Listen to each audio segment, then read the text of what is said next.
जी थे जिनकी कई पत्नियां थी। दिति, अदिति, तनु, काष्ठा, सुरसा आदि अनेक पत्नियां, पर दैत्यों की माता का नाम दिति था। एक दिन महामुनि कश्यप जी संध्या बेला में संध्या बंदन करने के लिए बैठे थे, भगवान का जप पूजन करने को। उसी समय उनकी पत्नी दिति काम वेग से पीड़ित होकर के मुनि के पास में आती है और मुनि के वस्त्रों को फाड़ लेती है। कश्यप जी से रति की याचना करते हैं। कश्यप जी ने बहुत समझाने का प्रयास किया, अरे भाग्यवान, यह समय उपयुक्त नहीं है, क्योंकि संध्या बेला है। इस समय तो भगवान का पूजन पाठ किया जाता है। इस समय रुद्र देवता पृथ्वी में भ्रमण करते रहते हैं। पर नारी हठ में कश्यप जी विवश हो गए और दिति की याचना को पूर्ण किया। याचना को तो पूर्ण किया, पर क्रोध में भर गए और कहा कि तुमने इस समय गलत समय का समुचित उपयोग किया है। मैं श्राप देता हूं कि तुम्हारे गर्भ से जो संतान होगी वो दुष्ट होगी। संध्या काल में 4 कार्य कभी नहीं करना चाहिए, चाहे वो प्रातः संध्या हो या सायंकाल की संध्या हो। कौन से 4 काम हैं? कि आहारम मैथुनम निद्राम स्वाध्यायम च चतुर्थकम। आहारम मतलब भोजन नहीं करना चाहिए। मैथुनम संतानोत्पादन की क्रिया नहीं करना चाहिए। निद्रा अर्थात सोना नहीं चाहिए, और स्वाध्यायम अर्थात पढ़ना भी नहीं चाहिए। क्यों? अगर हम ये 4 कार्य करते हैं तो क्या होगा? कहा कि आहारे जायते व्याधि, भोजन करने से रोग उत्पन्न हो जाता है। मैथुने गर्भ दुष्टता, और मैथुन करने से जो संतान होगी वो दुष्ट प्रवृत्ति की होती है। निद्रया हरस्ते लक्ष्मी, सायंकाल को सोने वाले की लक्ष्मी का नाश हो जाता है। स्वाध्याये मरणं ध्रुवम्, और जो व्यक्ति पढ़ता है तो पढ़ी हुई विद्या भूल जाती है। इसलिए 4 कार्य नहीं करना चाहिए। जब दिति की याचना पूर्ण हो गई, स्वस्थ हुई, तो महात्मा के चरणों में गिर गई और क्षमा याचना मांगने लगी। महाराज, मेरे अपराध को क्षमा करें, मैं काम से पीड़ित थी। मुनि प्रसन्न हुए और कहा, देवी, मेरा श्राप अब नष्ट तो नहीं हो सकता, पर जो तुमने ये प्रायश्चित कर्म किया है, इसके बदले में आशीर्वाद देता हूँ कि तुम्हारा जो पौत्र होगा वो भगवान का भक्त होगा। और कुछ समय के बाद हिरणाक्ष और हिरण्यकश्यप का जन्म हुआ, जिनमें हिरणाक्ष को भगवान ने उद्धार किया। सुखदेव जी परीक्षित महाराज से कहते हैं, यह परीक्षित, मनु और शतरूपा की 3 पुत्रियों में बेटियों का वंश पहले सुनाया गया और पुत्रों की चर्चा बाद में हुई। 3 बेटियों में जो मझली देवहूति कन्या थी, उनका विवाह कर्दम महात्मा के साथ में हुआ। जब कर्दम जी के साथ विवाह हुआ तो कर्दम जी ने एक शर्त रखी थी कि जिस समय मेरे घर में एक बालक का जन्म हो जाएगा, मैं घर द्वार छोड़ करके संन्यास धारण कर लूंगा। जैसे ही विवाह हुआ, कर्दम जी समाधि में बैठ गए और नई नवेली दुल्हन देवहूति जो आई थी वो अपने पति की सेवा करने लगी। समाधि में ऐसे बैठे कि जब उनकी समाधि टूटी तो जो नई नवेली दुल्हन देवहूति आई थी बूढ़ी अवस्था में पहुंच गई थी। कितनी लंबी समाधि लगी। जब समाधि से कर्दम जी जागे, पूछा, अरे देवी, तुम कौन हो? देवहूति ने कहा, अच्छा, हम ही को भूल गए, ऐसी समाधि लगा लिए। अरे हम कौन है ये पूछ रहे हो? याद करो, कुछ समय पहले आपका हमारे साथ में विवाह हुआ था। अब कर्दम जी को याद, अरे राम राम, हम तो विवाह के बाद समाधि में चले गए थे और तुम तब से अब तक हमारी सेवा करती रही। करदम जी प्रसन्न हो गए और कहा, हे प्रिय, हम तुम्हारी सेवा से प्रसन्न हैं, तुम हमसे जो मांगना चाहती हो मांग लो। तुरंत करदम जी ने एक सरोवर का निर्माण किया। सरोवर में स्नान करके देवहूति मानो तुरंत एक यौवना के रूप में आ गई और कामद विमान का निर्माण किया। उस कामद में विमान में बैठ करके अनेक लोगों भ्रमण करने लगी। उस कामद विमान में बैठ करके घूमते घूमते धीरे धीरे कश्यप जी की करदम जी के घर में 9 पुत्रियों का जन्म हो गया। करदम जी ने सोचा कि हमने शर्त रखी थी एक पुत्र होगा, हम जंगल जाएंगे, अब यहाँ तो 9 कन्याएं होंगी। जैसे ही विचार किया कि अब जंगल जाना चाहिए, देवहूति ने पैर पकड़ लिए, प्रभु अरे ये बताओ, आप यदि चले जाओगे तो मैं इन कन्याओं का विवाह कैसे करूंगी, वर कहाँ से ढूंढूंगी, और यदि मेरा विवाह भी कर दिया तो मैं अकेले किसके सहारे रहूंगी, मेरे लिए पुत्र तो चाहिए। करदम जी रुक जाते हैं और कुछ समय के बाद स्वयं भगवान कपिल के रूप में प्रकट हो जाते हैं करदम जी के घर में। बोले कपिल भगवान की। जैसे ही कपिल भगवान का जन्म हुआ, भगवान ब्रह्मा अपने 9 ऋषियों को लेकर, 9 पुत्रों को लेकर के भगवान कपिल के दर्शन के लिए आते। नारद जी नहीं थे उनमें, 9 ऋषियों को लेकर के आए, दर्शन किए, और जब दर्शन करके जाने लगे तो करदम जी ने हाथ जोड़ लिए और कहा, ब्रह्मा जी, मेरे घर में 9 पुत्रियां हैं और आपके घर में 9 बालक हैं। अब हम चाहते हैं यदि यह बढ़िया जोड़ी बन जाए तो ना आपको बहू ढूंढना पड़ेगा, ना हमें दूल्हा ढूंढना पड़ेगा। ब्रह्मा जी से बात करके करदम जी ने अपनी 9 पुत्रियों का विवाह 9 ऋषियों से कर दिया। कला को मरीचि के साथ में, अनुसुईया को अत्रि के साथ में, अरुंधति को वशिष्ठ के साथ में, आदि 9 पुत्रियों का विवाह हो गया। अब देवहूति मैया आज एक साथ 9 पुत्रियों को विदा कर रही है। हमारे घर में जब हमारी एक बेटी विदा होती है तो हमें कितना कष्ट होता है, और देवहूति मैया एक साथ 9 पुत्रियों को विदा कर रही है। बंधुओं, आज के समाज में जितना कन्याओं पर अत्याचार हो रहा है, यदि इसमें हम सब लोगों ने मिलकर के सुधार नहीं किया तो निश्चित ही विनाश का कारण बनेगा। क्यों? क्योंकि यदि कन्या अगर नहीं होगी तो संसार की सृष्टि का क्रम बिगड़ जाएगा। किसी ने कहा कि यदि कन्या न होती न व्यवहार होता, न कुछ सार होता, न संसार होता, न होते जगत के ये रिश्ते और नाते, न तेरा न मेरा ये उद्धार होता। अधूरे ही रहते जगत के ये सपने, और निराकार प्रभु भी न साकार होता। क्यों?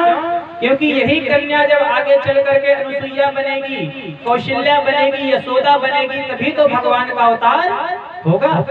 और कन्या ही नहीं होगी तो भगवान का अवतार किसके माध्यम से होगा? पर हम लोग क्या करते हैं, कभी कन्या भ्रूण हत्या करवा रही हैं, कभी कन्याओं के साथ आजकल देख रहे हैं न्यूज़पेपर में, छोटी छोटी कन्याओं के साथ कितनी बर्बरता होती है। तो हमें बहुत जागरूक और सावधान रहने की जरूरत है। अपने बच्चों में, अपने बालकों में, अपनी कन्याओं में वह चरित्र अपने घर में हमें माता पिता को बैठ करके देना चाहिए, सुनाना चाहिए कि हमें समाज में कैसे सुरक्षित रहना है।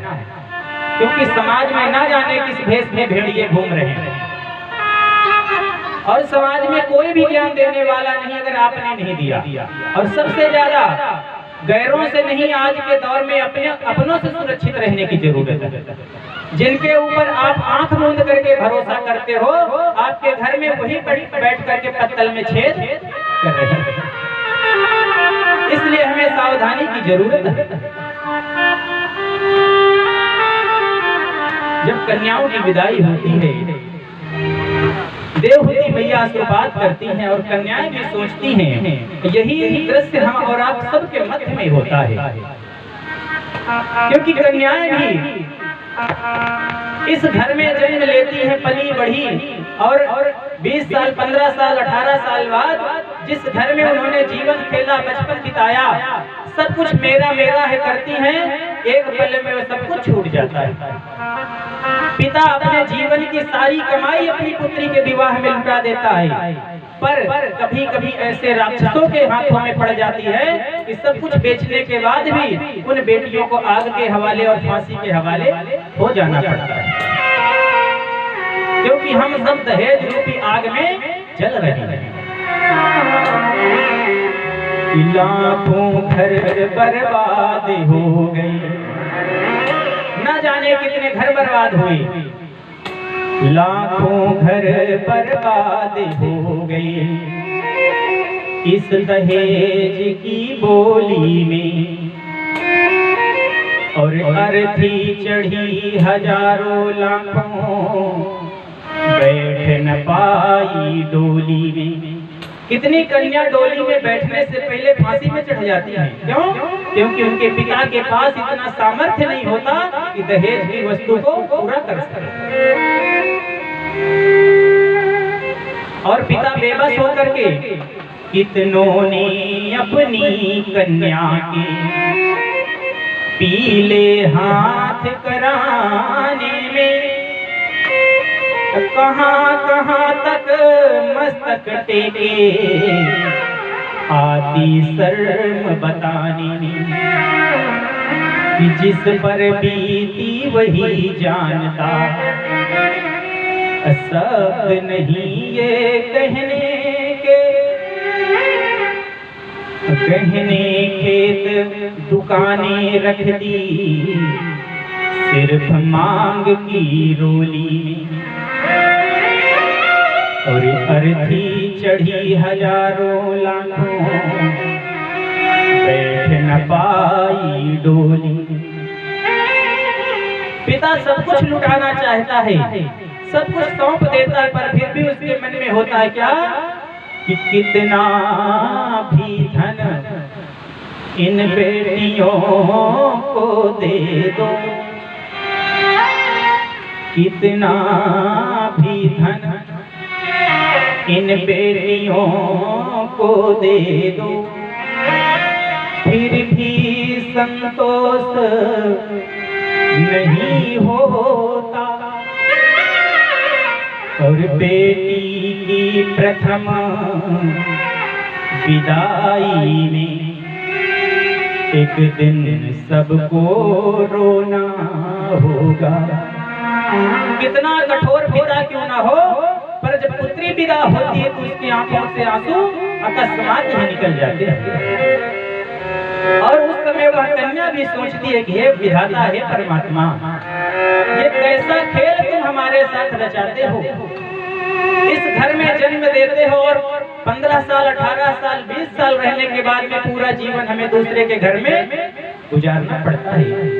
मानो वह कन्या भी भगवान से कहती है कि जन्मदाता मेरे दूर मुझसे हुए, मेरी मैया भी आज पराई हुई, ऐ विधाता विधाता, जहाँ जन्म तुमने दिया उसी घर से मेरी विदाई हुई। हम लोग कहते रहते कि बेटी तो पराया धन है, पर कभी विचार करो क्या सचमुच बेटी पराया धन होती है? अगर बेटी पराया धन होती तो हम उसको संकल्प करके दान कैसे कर सकते हैं? क्यों? क्योंकि संकल्प और दान हमेशा अपनी वस्तु का किया जाता है, कभी पराये धन का दान नहीं होता। तो जब हम कहते हैं कि बेटी पराया धन है, तब उस बेटी के हृदय में ठेस लगती है कि अरे क्या मैं सचमुच इस घर की नहीं हूँ?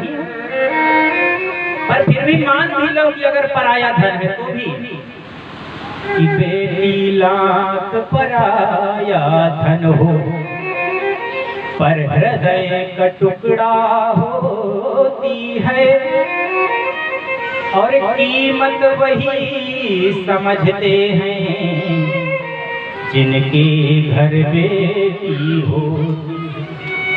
जिनके घर में बेटियां होती वही उनके दुख को जानते हैं, बल्कि जाके पैर न पड़ती विवाही वो का जाने पीर पर।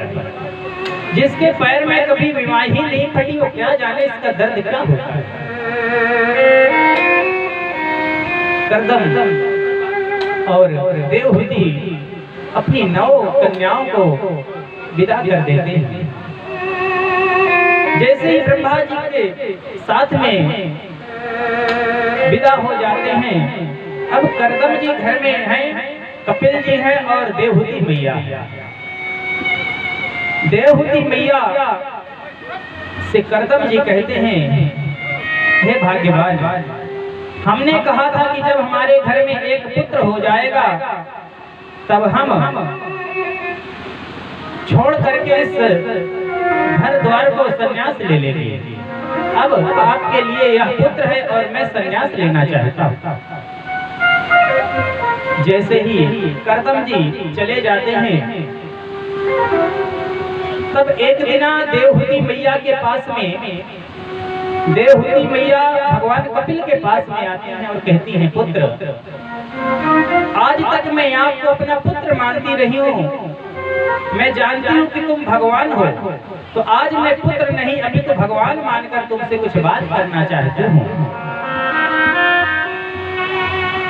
मैं मनु महाराज की पुत्री सम्राट राजा के घर में रही, विवाह हो गया। करदम जी के साथ में मैंने अनेक लोगों का भ्रमण किया, खूब सुख पाया। इतना सुख भोगने के बाद आज भी लगता है कि मेरे हृदय में अभी सुख की कमी बाकी है। तो ऐसा मैं कौन सा उपाय करूं कि उस सुख की जो कमी बाकी है वह पूरा हो जाए। कपिल जी ने कहा, मैया आप इस संसार से जुड़े हुए हो, इसलिए अभी आपको सुख की कमी महसूस हो रही है, क्योंकि संसार के सारे पदार्थ अपूर्ण है, कोई भी यहाँ पूर्ण नहीं है।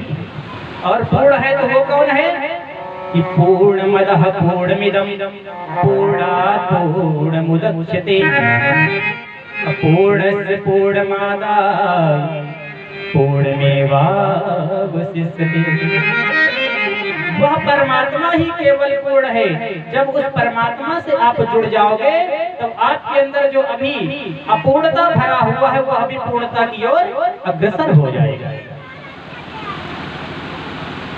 देवहूति मैया कहती हैं कि हम भगवान की ओर कैसे मुड़े। भाई भगवान की ओर इतना आसान तो नहीं है कि हम जब चाहे भगवान से अपना नेह लगा लें। तब कपिल महाराज कहते हैं, मैया भगवान से जुड़ने के लिए सर्वप्रथम संतों का संग करना पड़ता है। क्यों? जब सबरी मैया को भगवान ने नवधा भक्ति का उपदेश दिया तो कहा कि प्रथम भगति संतन कर संगा। सबसे पहली मेरी भक्ति कौन है? संतों का संग करो। काहे को करो? क्योंकि जब संतों का संग करोगे तो दूसरी रतिमम कथा प्रसंगा। संतों के पास जब बैठोगे तो भगवान की चर्चा सुनने को मिलेगी, और जब चर्चा को सुनोगे तो मेरी भक्ति सुन से आपको प्रेम हो जाएगा। इसलिए संतों का संग करो। तब देवहूति मैया फिर कहती हैं कि पुत्र, संत तो इस संसार में बहुत हैं, पर हम कैसे पहचाने कि वास्तविक संत कौन है? संत बहुत घूम रहे हैं, पर हमें पता कैसे चले कि संत कौन है? जंगल न होते तो मोर कहाँ छुपते, साधु न होते तो चोर कहाँ छुपते। आज के समय में संतों के भेष में न जाने कितने चोर भी संत बन के घूम रहे, जिसके कारण जो वास्तविक संत है उनका महत्व कम होता जा रहा है। तब कपिल जी ने कहा, मां संतों के कुछ लक्षण हैं, वह सुनो। जब संतों की आपको पहचान हो जाएगी तो निश्चित ही संतों के साथ में आप जुड़ जाओगे। तो संतों के लक्षण क्या हैं? कि तितिक्षवः साकारुणिकाः सुहृदः सर्वदेहिनां अजातशत्रवः शान्ता साधवः साधुभूषणः।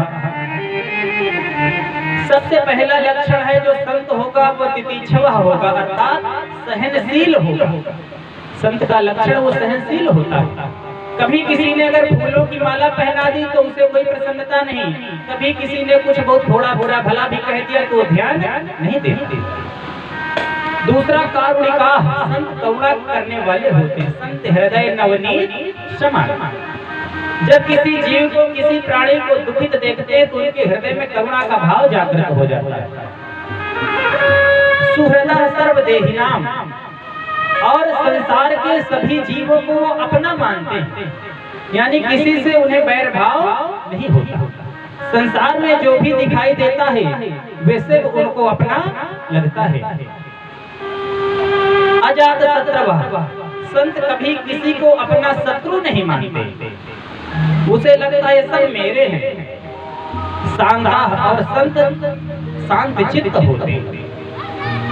जब ऐसे संतों से मिलोगे तो भगवान की कथाओं को श्रवण करोगे।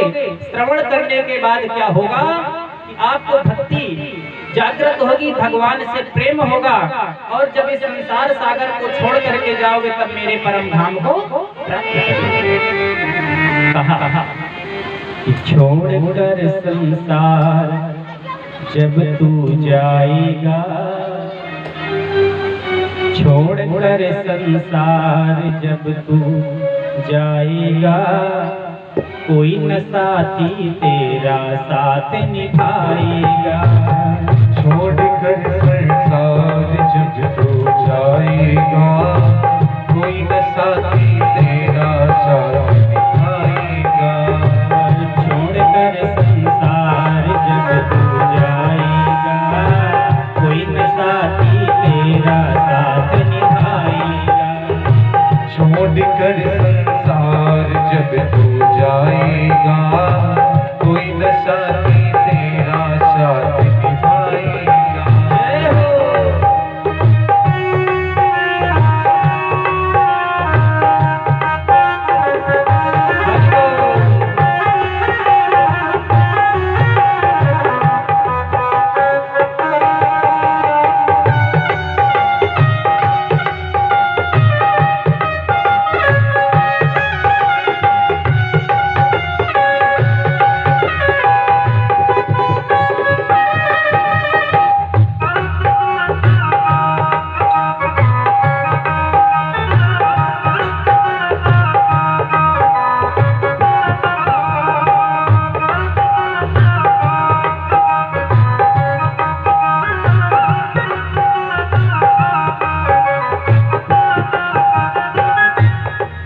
गर प्रभु का भजन किया ना, सत्संग किया न दो घड़िया। प्रभु का भजन किया ना, सत्संग किया न दो घड़िया। गर प्रभु का भजन किया ना, सत्संग किया न दो घड़िया। गर प्रभु का भजन किया ना, सत्संग किया न दो घड़िया। यमदूत लगा के तुझको ले जाएंगे, हथकड़ियाँ कौन छुटवाएगा, कोई न साथी तेरा साथ निभाएगा। छोड़कर संसार जब हो जाएगा, कोई न साथी तेरा साथ निभाएगा। जय हो।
संग की गंगा है ये, तू इसमें लगा ले गोता।